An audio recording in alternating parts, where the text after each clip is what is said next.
కూటమి ప్రభుత్వంలో కీలకంగా మారారు పెమ్మసాని చంద్రశేఖర్. రాజధాని అమరావతి రెండో విడత భూ సమీకరణలో కీలక పాత్ర పోషించనున్నారు ఆయన.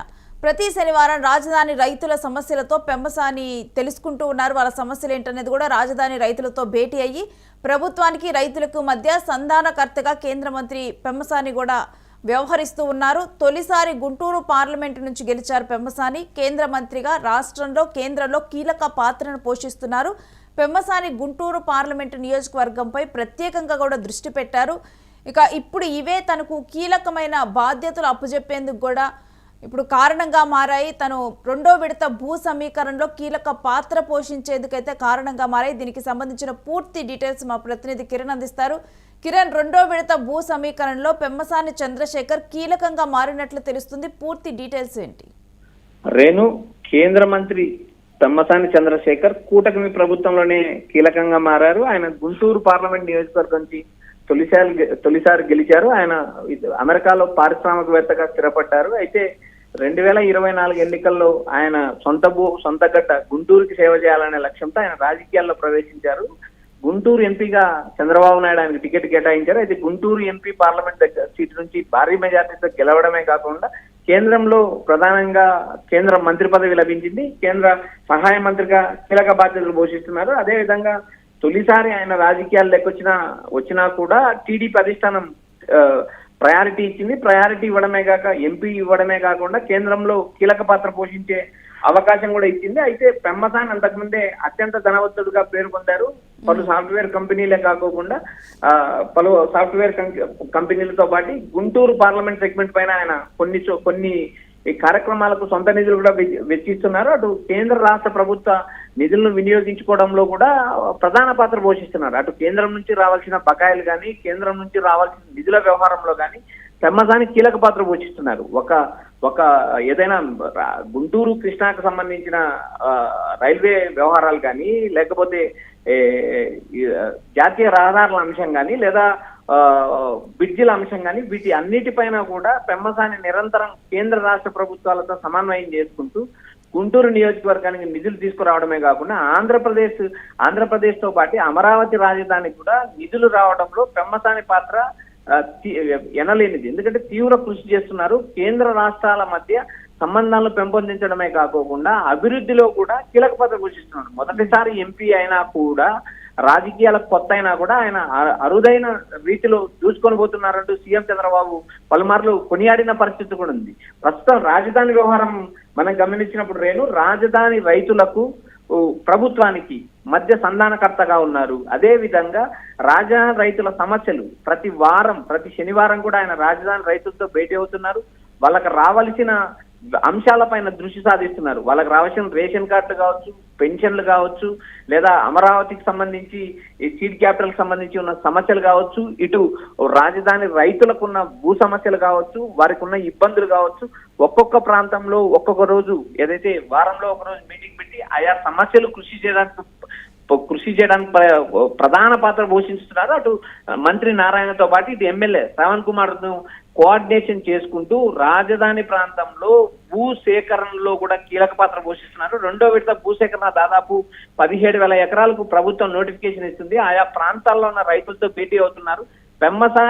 పెమ్మసాని రైతులకు అనుసంధానకర్తగా ఉండడమే కాక రైతులకు ఉన్న సమస్యలను నేరుగా తెలుసుకుంటున్నాడు.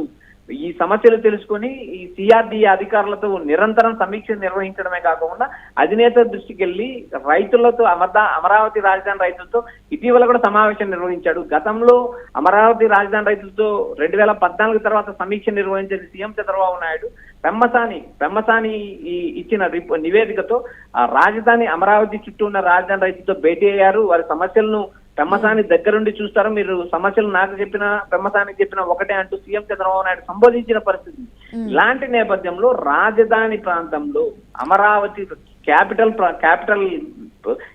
ప్రాంతంలో పెమ్మసాని కీలక పాత్ర పోషిస్తున్నారు. ఇటు రాజధాని రైతులతో పాటు అటు రాజధానిలో ఉన్న సమస్యలతో పాటు ఇటు కేంద్ర రాష్ట్రాల మధ్య సన్నిహిత సంబంధాలు పెంపొందించడం కావచ్చు, రాజధానికి నిధులు తీసుకురావడం కావచ్చు, ఇతర ప్రాంతాలకు ఇతర దేశాల్లో కూడా నిధులు సమీకరించడానికి కూడా పెమ్మసాని కీలక పాత్ర పోషిస్తున్నారంటూ రాజకీయ వర్గాల్లో ప్రచారం నడుస్తుంది. కిరణ్, ఇప్పుడు చూసుకుంటే కనుక రాజధాని రైతులతో కూడా ఎప్పటికప్పుడు కూడా భేటీ అవుతూ ఉండటము, వారితో కూడా ఒక అనుబంధాన్ని పెంచుకునే విధంగా కూడా పెమ్మసాని స్టెప్స్ అనేవి ఉంటూ ఉన్నాయి. అందుకని చెప్పి రెండో విడత భూ సేకరణలో కూడా పెమ్మసానికి కీలక బాధ్యతలు అప్పచెప్పారనుకోవాలా? ఎస్ వేణు, రాజధాని రైతుల విషయంలో సీఎం చంద్రబాబు నాయుడు సుదీర్ఘంగా కసరత్తు చేస్తున్నారు. అదేవిధంగా సీఎం చంద్రబాబు నాయుడు ప్రతి వారం రాజధాని రైతులతో నేరుగా భేటీ కావడానికి ఆయనకున్న బిజీ షెడ్యూల్ వల్ల సాధ్యంగా పరిస్థితి ఏర్పడుతుంది. అందువల్ల ఏదైతే పెమ్మసానికి కీలక బాధ్యత వహించడమే కాకుండా ప్రతి వారం రాజధాని రైతుల సమస్యలు తెచ్చుకోవడంతో పాటు రాజధానిలో జరుగుతున్న అభివృద్ధి పనులు, రాజధానికి కేంద్రం నుంచి రావాల్సిన క్లియరెన్స్, రాజధాని ప్రాంతంలో ఇతర ప్రాంతాల నుంచి ఏదైతే కూలీలను తరలించి రాజధానిలో పలు ప్రభుత్వ బిల్డింగ్లు కట్టించడానికి సేకరిస్తున్నారు. వీటిని అన్నిటిపైన ఏదైతే నారాయణతో పాటు ఇటు ఎమ్మెల్యేలతో పాటు సమన్వయం చేసుకుంటూ ఏదైతే అమరావతి రాజధాని క్యాపిటల్ ను వేగంగా అభివృద్ధి చేయడానికి, వేగంగా నిర్మించడానికి పెమ్మసాని కీలక పాత్ర పోషిస్తున్నారు. అదే విధంగా తాను గుంటూరు పార్లమెంట్ సభ్యుడిగా ఉన్నారు. గుంటూరు పార్లమెంటు నియోజకవర్గానికి సంబంధించి మనం ఒకసారి గమనించినప్పుడు రేను శంకర్ విలాస్ ఫ్లైఓవర్ ను అతి తొందరలో నిర్మించడానికి కేంద్రం నుంచి నిధులు రావడంలో కీలక పాత్ర పోషించారు. ఎందుకంటే గుంటూరు తూర్పు పశ్చిమ ప్రాంతాల ప్రజలకు ఈ ఏదైతే శంకర్ విలాస్ ఫ్లైఓవర్ ఉపయోగపడుతుంది. ట్రాఫిక్ సమస్యలు పరిష్కరించినట్లు అవుతుంది. కేంద్ర ప్రభుత్వం నిధులు తెచ్చి శంకర్ విలాస్ ఫ్లైఓవర్ వంతెన నిర్మాణాన్ని వీలైనంత తొందరగా నిర్మించాలని పెమ్మసాని తరచు అధికారులతో సమీక్ష నిర్వహిస్తున్నారు. పనులు వేగంగా పూర్తి చేయాలి, ప్రజలకు అసౌకర్యం కలగకుండా పనులు చేపట్టాలని అధికారులను నిరంతరం ఆదేశిస్తున్నారు.